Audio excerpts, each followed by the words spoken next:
8 de la mañana, 32 minutos ya, y es la hora para conversar con la doctora Emma Mariana Yepes Andrade. Ella fue antes fiscal de la Nación, ¿verdad? Fue nombrada en febrero de 1999 por el Congreso Nacional como fiscal general, cargo que lo ejerció hasta el 2005. Ella es nativa de una hermosísima provincia que tiene el Ecuador como Imbabura, hermosa provincia, y particularmente desde mi punto de vista la considero a nuestra invitada, a la doctora Mariana Yepe, como una de las fiscales más destacadas que ha tenido el Ecuador, conjuntamente también con el doctor Edmundo Durán Díaz, a quien tuve también el gusto de entrevistar desde los inicios de mi carrera periodística, y también no hay que desmerecer el trabajo que cumple actualmente la doctora Diana Salazar. Doctora, buenos días, ¿cómo le va? ¿Cómo nos está escuchando? Buenos días, muy amable. Le estoy escuchando muy bien, sí.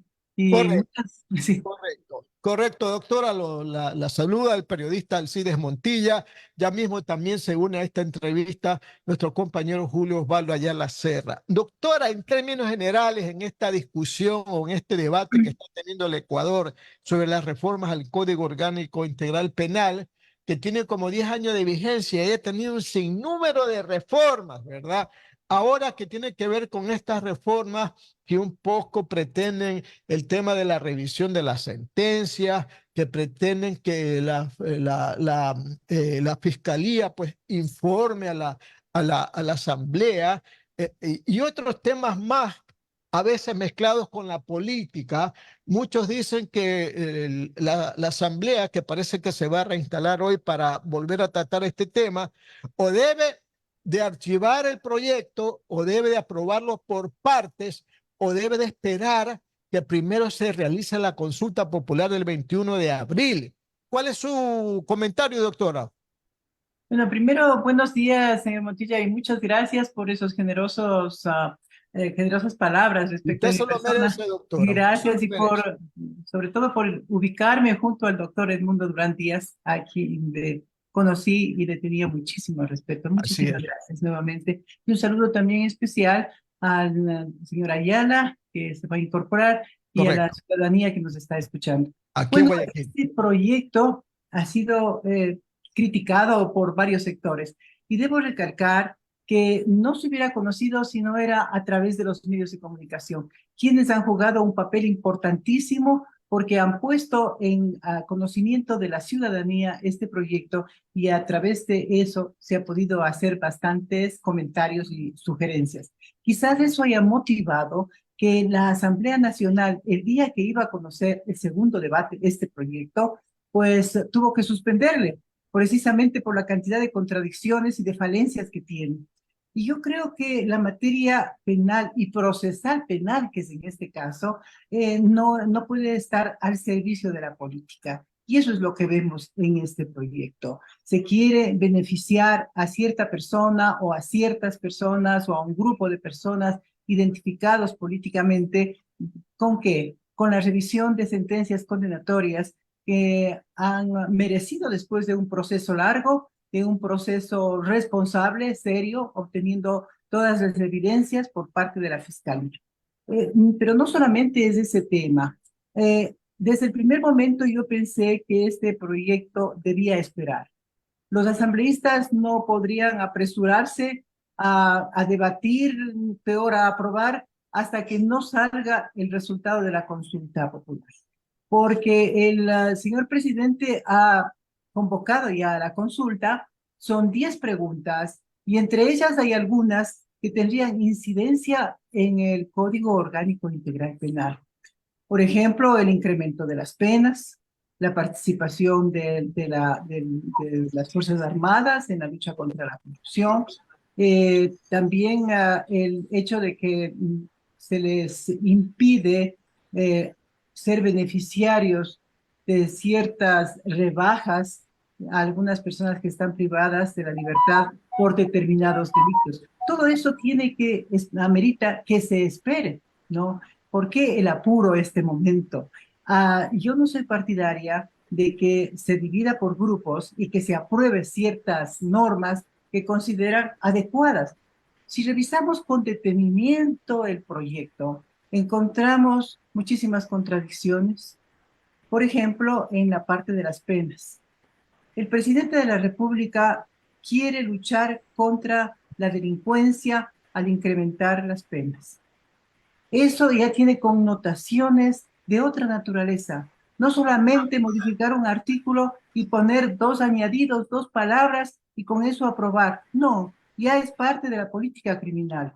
En eso deben buscar el asesoramiento de criminólogos y también de penalistas. Esa como una primera visión. Pero también hay otros temas, como el tema de la justicia indígena, que tiene que ser más analizado y no solamente ponerle entre uno de los principios procesales. Me parece que debe madurarse un poco más y debe haber una ley, porque no solamente es asunto de declarar, porque ya existe esa declaratoria, tanto en la Constitución como en el actual Código Orgánico Integral Penal. Entonces tiene que coordinar una ley que coordine la justicia penal ordinaria con la justicia indígena. Necesariamente debe haber esa normatividad. Y hay otros temas como el femicidio, por ejemplo, que es importantísimo. Las mujeres hemos luchado para que exista una normatividad precisa por este tipo de delito, pero se debe concebir de diferente manera, más favorable a la sanción de este tipo de delitos y también que tenga la prevención, ¿no? Doctora, dentro de los temas que no se han contemplado en la reforma, ¿verdad? Muchos reclaman aquello de la imputabilidad de los menores cuando cometen crímenes atroces, violaciones, asesinatos, etcétera, ¿verdad? También se habla del prevaricato, de la ampliación del prevaricato y otros consideran también el tema de la prisión preventiva, ¿verdad? ¿Cuál es su comentario si es posible agregar estos tres puntos dentro de la reforma? Bueno, con relación al prevaricato, me parece que el proyecto sí contempla, ¿no? Contempla, porque recordemos que no estaba en el Código Orgánico Integral Penal. Claro. Un momento se le eliminó, entonces ya los jueces no cometían prevaricato. Pero una sentencia de la Corte Constitucional dio el camino para que se plantee la posibilidad de ser sancionable esta conducta de los jueces y de los árbitros también, ¿no? Porque son jueces. Me parece que sí considera eso el proyecto. Pero en cuanto a la posición de los menores, yo creo que se ha olvidado. Y es una materia sumamente interesante. Deberían tomarse experiencias de otros países de cómo se castiga, se sanciona, más bien dicho, a los adolescentes infractores, que se les sanciona en ocasiones con la misma dureza, digamos, que a los adultos, pero todo eso debe tener un asesoramiento de los expertos en materia de niñez y adolescencia y también otras experiencias. Y además analizar la situación del país, porque vemos cómo se les aprovecha a los menores de edad para que formen parte de los delitos y quizás salen ellos sin sanción precisamente por esto. ¿No? Hemos visto en la televisión en forma alarmante cómo ellos disparan, roban, atacan, son sicarios muchas veces y bueno, y a ellos no se les puede aplicar la ley como debería aplicarse. Usted hablaba en las entrevistas en otros medios, doctora Yepes, de esto de los artículos 4 y 5 y hacía referencia, si no mal recuerdo, de que podría en un momento de un desacato, podría inclusive la reforma llegar a sancionar a los funcionarios judiciales, empezando por los jueces, siguiendo por la fiscal y terminando con los miembros de la Corte Constitucional, doctora. Sí, pero eso no eran los artículos, sino la disposición general, que es tan amplia, que recoge absolutamente todo, precisamente para, como quien dice, poner un broche de oro sobre aquella Claro, modificación al recurso de revisión. Entonces, primero, hay una confusión bien grande entre lo que es el recurso de casación y el recurso de revisión. exacto. Los legisladores deberían tener una capacitación previa o un asesoramiento, tener alguien que les acompañe al elaborar una normatividad de esta naturaleza, porque ahí estamos empeorando las instituciones, confundiendo las instituciones procesales que son sumamente importantes. Pero en la parte de la disposición general, que menciona, ahí sí se concibe que los jueces sean sancionados si no aplican las resoluciones, las observaciones, observaciones de los comités de derechos humanos de las Naciones Unidas y de la Corte Interamericana de Derechos Humanos. Entonces los jueces podrán ser sancionados. Y es más, en uno de una de las partes de esa disposición general en el acápite 2, dice que la Corte Nacional de Justicia revisará de oficio y sin demora. Entonces, esto quiere decir ¿ya para qué los recursos si la Corte Nacional va a tener esa facultad de hacer una revisión por su propia iniciativa? Se está alterando totalmente el espíritu del recurso, ¿no? Y lo demás, pues, es en el inciso cuarto, en que se dice que también podrían llegar las sanciones del inciso quinto, las sanciones de la Corte Constitucional. Es gravísimo, ¿no? Una amplitud, ¿no? Esta disposición general que desde luego que con eso consagraría el error gravísimo que existe en lo que se refiere al recurso de revisión y que lógicamente tiene un interés político. Totalmente. 8 de la mañana con 43 minutos, 8 de la mañana 43 minutos. Ustedes están en sintonía de Radio Atalaya, que está en su programa Punto de Vista, programa de opinión política. Estamos dialogando con la doctora Mariana Yepes, quien fuera antes fiscal general del Estado. Vamos a recibir a nuestro compañero Julio Osvaldo Ayala Serra con más preguntas. ¿Qué tal, Julio? Buenos días. Buenos días, Alcides, y buenos días también a la doctora Mariana Yepes. Y ella dijo hace un momento algo que a mí me preocupa. Yo creo que este proyecto de ley va a ser archivado o regresado a la comisión para que se lo haga bien. Pero hay un tema que sí me parece, doctora Mariana Yepes, aunque no la veo en este momento dentro de mi... ¿Sí está, doctora? Sí, sí está, Julio. Sí está. ya, sí. No la veía acá en mi chat. Le decía, doctora Mariana Yepes, que hay un tema que a mí me preocupa permanentemente, el tema de los menores. Usted dijo que eso hay que tratarlo. Y yo quisiera escuchar su opinión, porque aquí ahora todo el mundo dice, no, a los menores hay que sancionarlos. Sí, hay que sancionarlos, indudablemente, pero para que se rehabiliten. No para que vayan a la escuela del crimen y salgan profesionales del delito, pues. Ese es un tema fundamental, pero en este momento la pregunta es, ¿hay sitios de rehabilitación realmente? Porque lo que yo conozco son sitios de degeneración donde el que entra por haber robado un celular sale ya sicario, ¿no? Doctora, ¿qué le parece el tema de los menores? Bueno, es un tema delicado, como usted lo menciona, deben ser sancionados, pero ni para las personas mayores de edad ni para los adolescentes infractores existen los centros adecuados. Porque como usted bien menciona, son escuelas del delito, ¿no? Entrarán los menores, los adolescentes infractores, ¿no? Los adolescentes infractores a estos centros que son de rehabilitación, pero realmente son escuelas para perfeccionarse en lo que están haciendo o lo que han hecho. De ahí salen los próximos sicarios. Sí, es una escuela para el sicariato.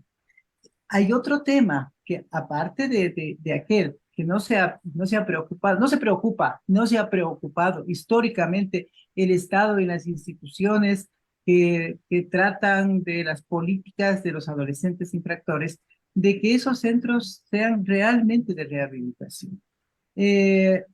No conozco, en Quito hay un solo centro y hace poco los adolescentes incendiaron el centro. Yo no sé ahora dónde se encuentren ellos.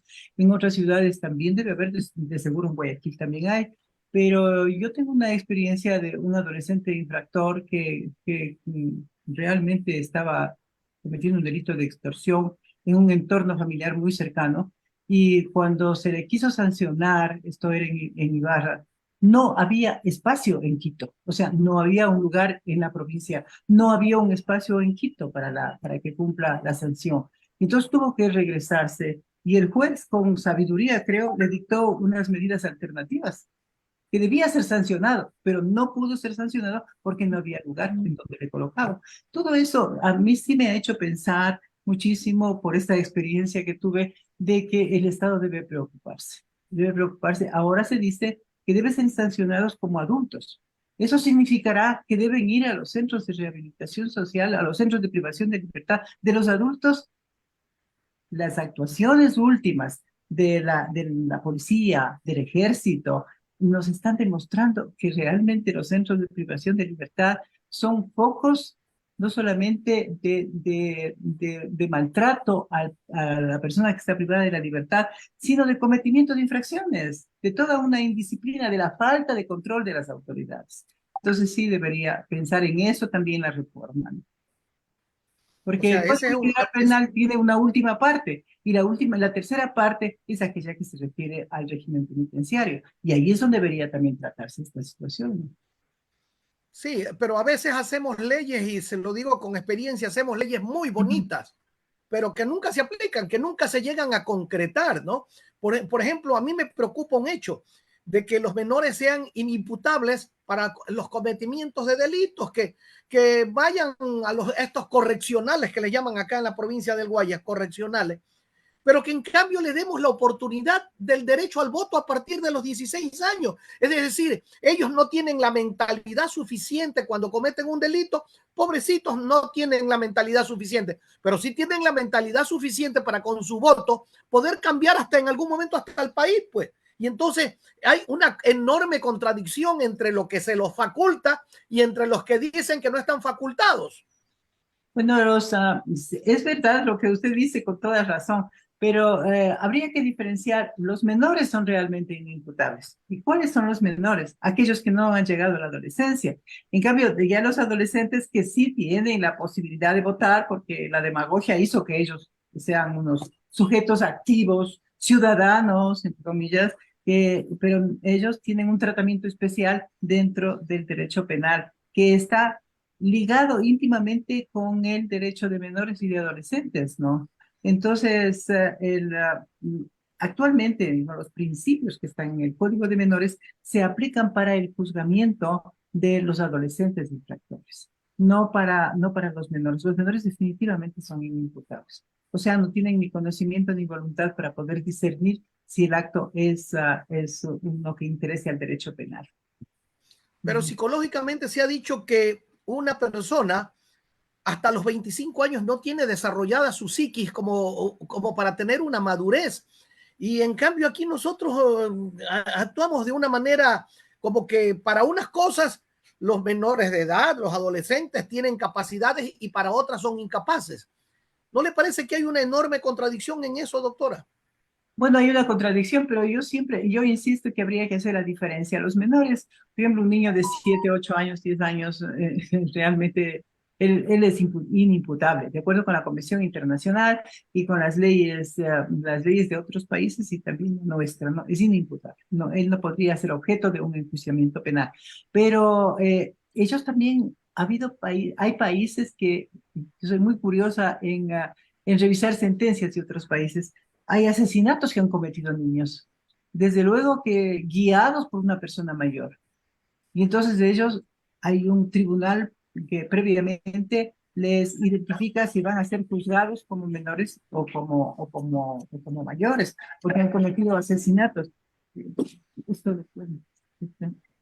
Entonces hay temas que deben aclararse. Pero en cuanto a los adolescentes infractores, sí existe una corriente de que sean sancionados como adultos, los adolescentes infractores, porque ellos sí ya tienen un paso más, ya tienen conciencia, tienen voluntad, forman parte de pandillas, ¿no? Que eso es gravísimo y creo que en todas las ciudades hemos visto esta situación muy grave.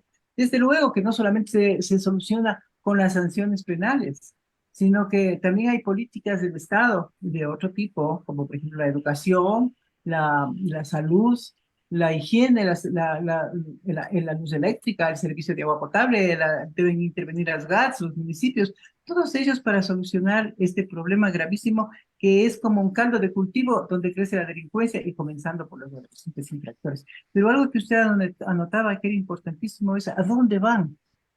Y esa es una de las preguntas que también nos hacíamos cuando el ejército detuvo a una cantidad de personas cuando inició este plan Fénix, ¿no? ¿A dónde va? Eran más de 1000 personas detenidas. ¿Dónde? ¿En dónde? Los centros de de detención que tenemos de privación de la libertad, pues no dan abasto para tanta persona. Hay una sobrepoblación penitenciaria. Son temas que deberían pensar y que sí amerita una modificación. Entonces, la reforma que está pretendiendo la Asamblea en este momento resulta corta ante tanta problemática que tenemos derivada del delito. Por eso es que mi criterio ha sido de que esperemos el resultado de la consulta, porque vamos a pensar que la ciudadanía se pronuncie positivamente por las 10 preguntas. Yo creo que 5 de ellas hacen relación al Código Orgánico Integral Penal. Y entonces, ¿qué hacemos? ¿Va a salir en forma diferente o otra vez el legislador va a trabajar en otro proyecto que a lo mejor se contradice con aquel que aprobamos ahora? Es preferible que esperemos, porque el archivo creo que sí también sería un paso si no se espera. Ya el presidente de la República se manifestó ayer en el sentido de que se extraigan las preguntas relacionadas con la consulta y con la posibilidad de que se apruebe lo demás, pero tampoco se debe aprobar lo demás. Hay una cantidad de disposiciones que creo que no solamente se contradicen con el propio Código Orgánico, sino con el sentido común, con el sentido jurídico. Muy interesante su aporte, doctora Mariana Yepes. Alcides, continúe con el diálogo, por favor. Gracias, doctor. Doctora Sí. Yepes, respecto al tema de la postura del presidente Noboa para que se reubique todo lo que tiene que ver con las preguntas de las consultas que son tratadas en la reforma del COIP, si el pueblo ecuatoriano las aprueba, la Asamblea no las puede modificar porque la Corte Constitucional ya las aprobó. O sea, hay que tener esa confianza por parte del pueblo, porque es que ese es el problema, doctora, que a veces dice yo voy a votar y cuando ya mi voto y el de la mayoría gana, va a la asamblea y la asamblea modifica, que le falta una letra, que la coma en todos esos casos. Es mandatorio, doctora, entiendo yo, ¿verdad? Así es.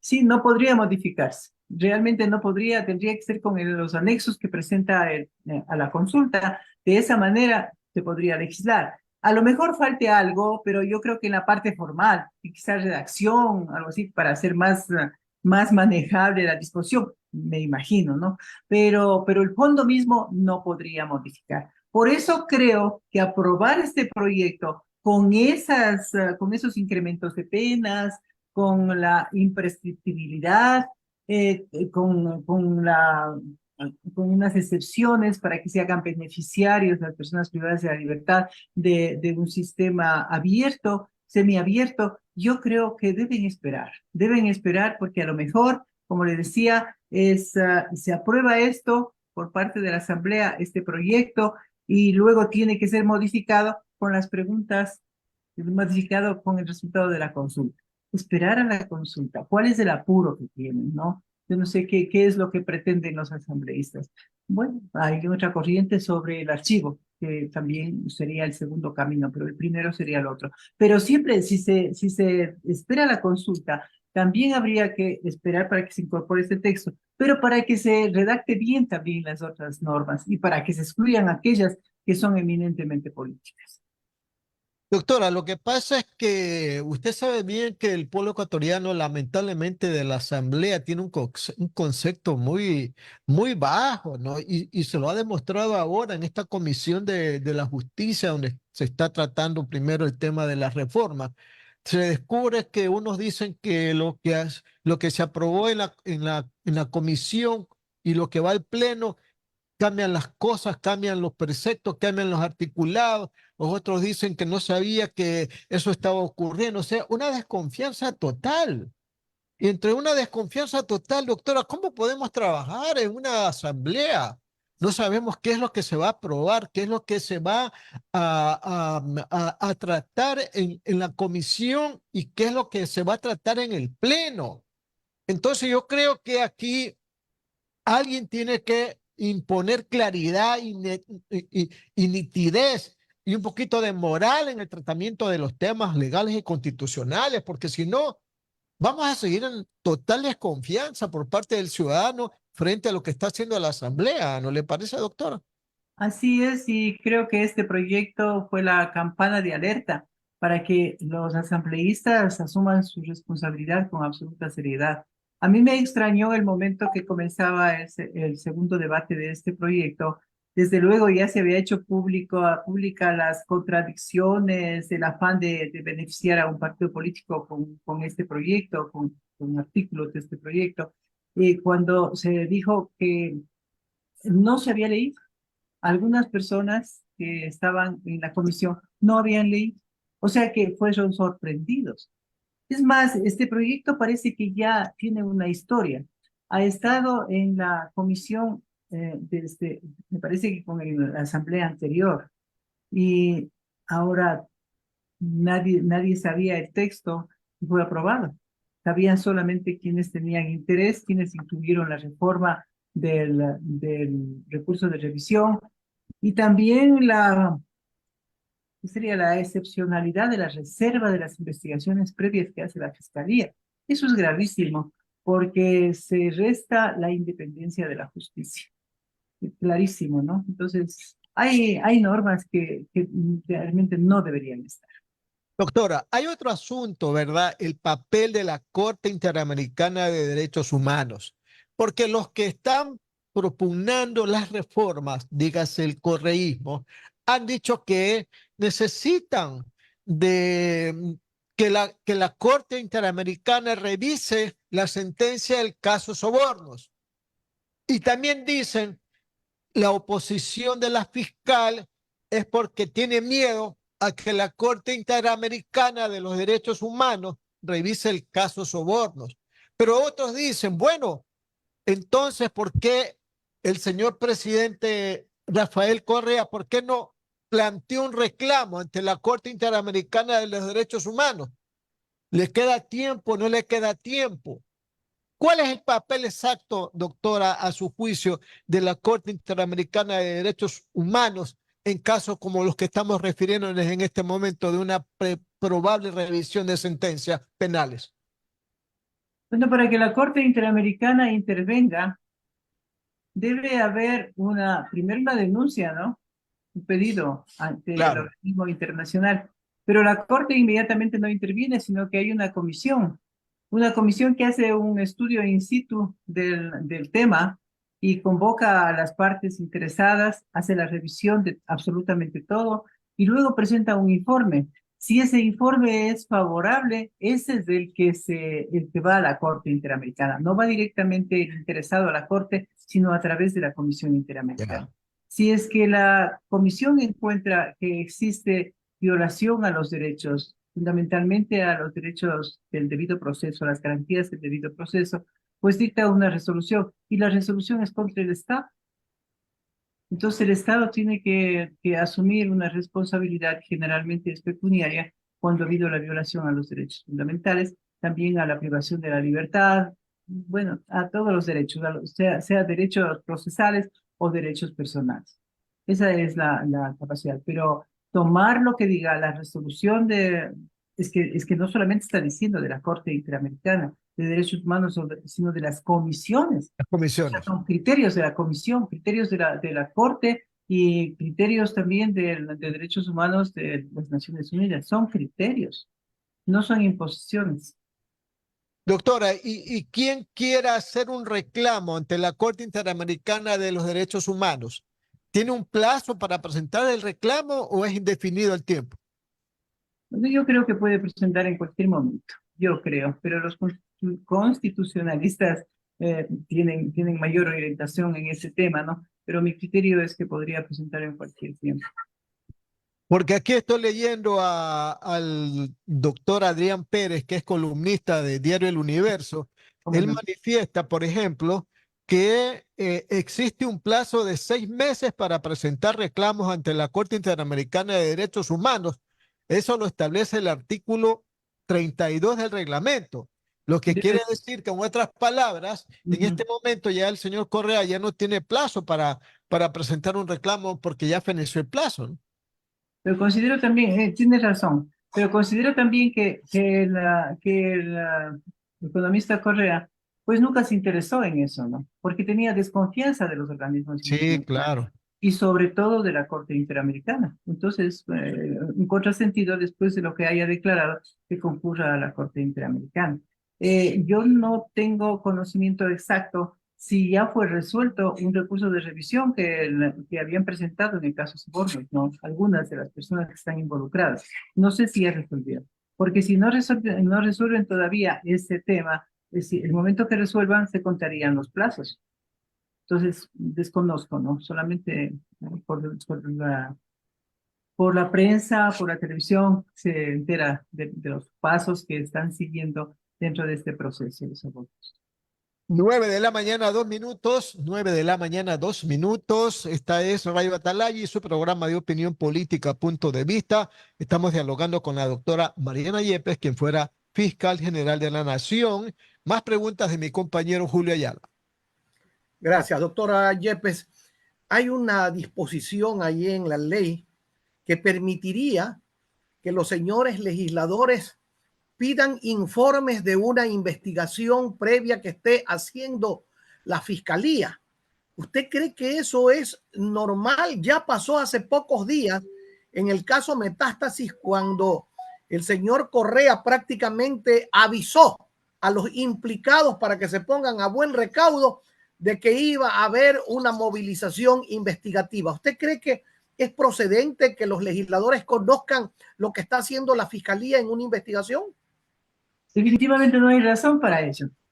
Primero que hay una norma en el Código Orgánico Integral Penal para que las investigaciones previas sean previas, antes del proceso, todavía no hay proceso, previas sean reservadas, por razones de estrategia investigativa y también por respeto a los derechos fundamentales de las personas investigadas.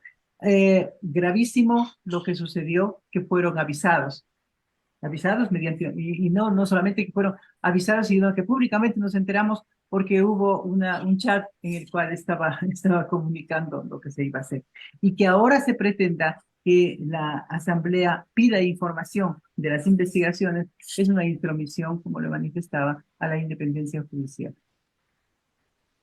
Doctora, amén de aquello, en las pretensiones de esta ley está el tema que ya trató usted con Alcides en el sentido de pedir que la Corte Interamericana de los Derechos Humanos intervenga, pero yo no sé con qué cara.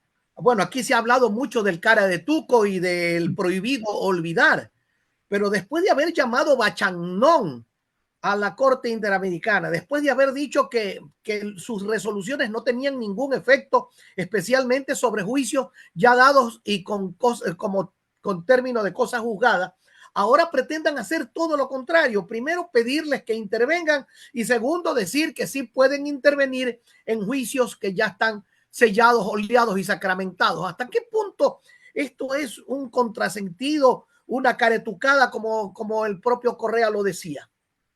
Bueno, usted lo ha calificado y me parece que es así. Y por esa razón, precisamente es que no debe haber concurrido a la Corte Interamericana. No. Pero tampoco quiere que la Corte intervenga en un proceso, sino que las resoluciones, observaciones, criterios de la Corte tomen en cuenta obligatoriamente los jueces. Y por eso es que establece este proyecto de la disposición general sanciones para los jueces que no tomen en cuenta esas disposiciones, esas observaciones, sus criterios. Eh, claro que en la tramitación, cuando existe una decisión que es de tanta trascendencia, eh, debe ser, un criterio que los jueces tomen en cuenta, pero no para alterar los sentidos de las sentencias, no para que sea considerado como causal del recurso de revisión. Eso es lo importante. Alcides, por favor, continúa con el diálogo. Sí, doctora, yo quiero aprovechar de esta entrevista para cambiar un poquito de tema y hablar del asunto de la seguridad, que es el mayor problema que tiene el país en este momento. Las empresas que hacen encuesta han dado como resultado que el 73% de los consultados evalúa de manera positiva la gestión del gobierno frente al conflicto armado. Y esto viene precedido del anuncio del presidente Noboa ayer de que las Fuerzas Armadas van a continuar vigilando las cárceles y también las calles del país. Entiendo yo que estamos en estado de excepción que va a terminar dentro de poco. Es muy probable que se extienda este estado de excepción 60 días más.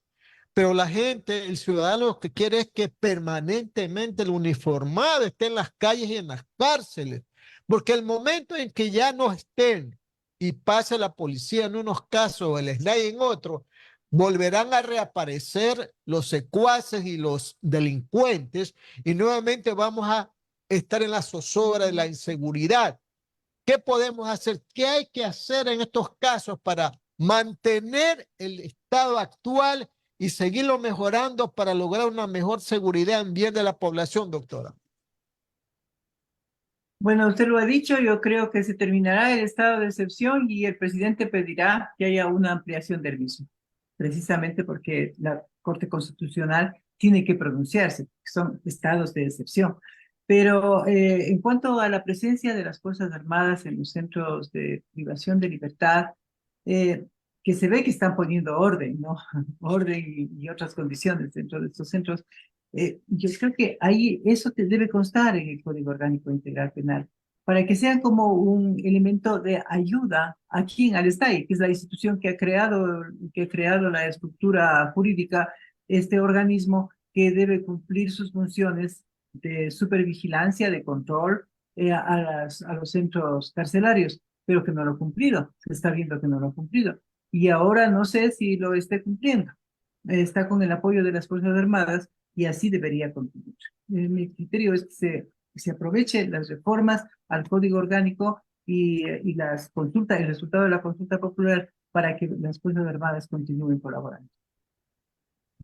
Hay una propuesta del expresidente Lucio Gutiérrez, que ahora es asambleísta, para una propuesta a la Asamblea, la ha presentado para lograr la cadena perpetua, la acumulación de delitos, en otra palabra. ¿Es probable esto, doctora, en estas circunstancias, un poco como que la consulta o la reforma al COI como que la está tratando de manera parcial, doctora? Eh, Habría que preguntar si esa propuesta de cadena perpetua va en contra de las normas constitucionales. Primero tendría que revisarse eso. Después, a mí no me parece que la cadena perpetua sea una solución en la lucha contra la delincuencia. Eh, la política criminal del Estado es de carácter, tiene como esencia a la aplicación de una teoría de la pena de carácter preventivo, prevención general. Y la pena de cadena perpetua no tiene nada que ver con aquello. Entonces habría que modificar toda la política del Estado. No olvidemos que la política criminal no solamente va hacia la tipificación de los delitos, al establecimiento de penas, sino también al sistema carcelario. Tenemos cárceles que soporten la pena, una pena privativa de libertad de por vida. Tenemos eso. Todo eso solamente son, creo que, declaraciones líricas que no se podrían cumplir, aspiraciones que no se podrían cumplir.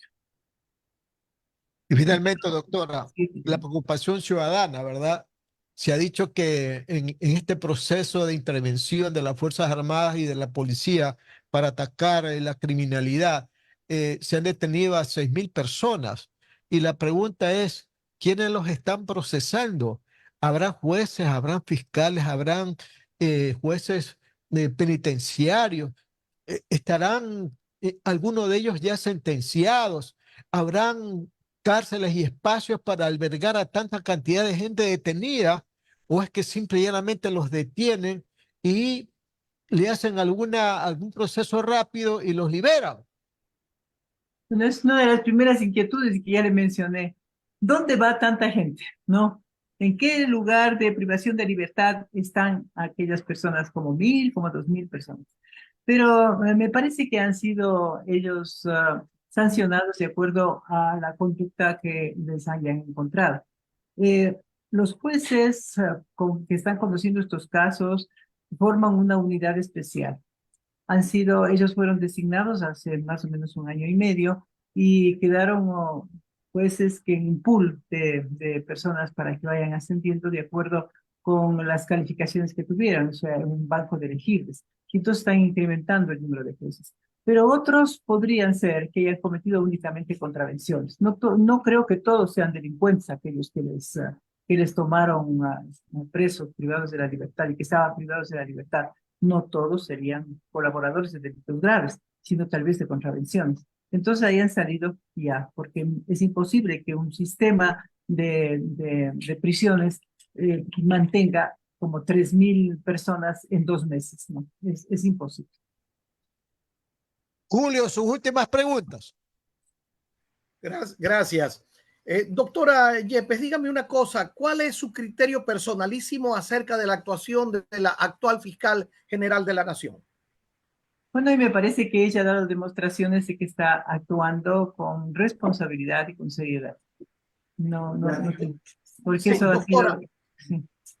Sí, otra pregunta que también es seguramente muy personal de parte suya. ¿Está usted de acuerdo con que la Corte Constitucional prácticamente sea intocable y que esté por encima del bien y del mal y que nadie la pueda controlar y que todas sus decisiones sean prácticamente vinculantes? Bueno, para eso es la Corte Constitucional, ¿no? Sí, es aquella que nos da la seguridad jurídica en lo que se refiere a derechos y a interpretaciones de la Corte Constitucional. Yo creo que deben ser debidamente elegidos y me parece que en ocasiones sí lo han sido. La Corte tiene, no solamente ahora, anteriormente también ha tenido personas que tienen mucho conocimiento y que han demostrado seriedad en sus actuaciones. No conozco a 3 personas, me parece, pero las decisiones que hacen en mayoría yo considero que son acertadas, ¿no? Pero no deben tener control de ninguna naturaleza porque el presidente de la República, que es elegido por todos los ecuatorianos con mayoría de votos, tiene controles. El Congreso prácticamente también tiene controles, pero la Corte Constitucional no tiene controles. Bueno, estamos hablando de autoridades políticas, ¿no? Entonces debe haber un control de los otros órganos del Estado. Pero en cuanto a la Corte Constitucional, si bien es verdad que no tiene un control político, pero no olvidemos que si está controlada judicialmente, podría estar controlada por la Corte Nacional. Por la Corte Nacional de Justicia. Sí, sí. Podría. Podría estar controlada, pero judicialmente, ¿no?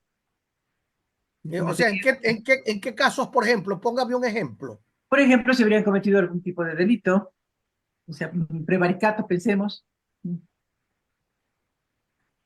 Porque Pero, como son jueces, como son jueces, no están exentos de eso, ¿no? Podrían cometer un prevaricato. pero se han dado casos, doctora, por ejemplo, en el caso, por ejemplo, último de la eutanasia, que la Constitución garantiza la vida y la Corte Constitucional dice que sí se puede dar el caso de la eutanasia y entonces hay una especie de contraposición, pero como sus decisiones son vinculantes, ya está hecho, pues. Bueno, pero no olvidemos también que sin pensar en que si estoy a favor o estoy en contra, ¿no? Lo mismo podríamos hablar del aborto. En el aborto también la Constitución dice que se decía que sea respetada la vida desde el nacimiento de la persona, pero existe una evolución del derecho. Y nosotros no podemos quedarnos atrás, son interpretaciones que nos guste o no nos guste. Y yo realmente no me atrevo a criticar esa posición, ¿no? Puedo estar no de acuerdo, pero no me parece que la Corte Constitucional haya salido de los cánones del derecho constitucional, sino que más bien este es un avance, es una progresión del derecho constitucional. Bueno, muchísimas gracias. Alcides, por favor, en el finalísimo. Claro que sí, No, para gracias. agradecer a la doctora Mariana Yepes, que fue fiscal general de la Nación, por haber estado con nosotros y haber tratado temas relacionados con las reformas al Código Orgánico e Integral Penal.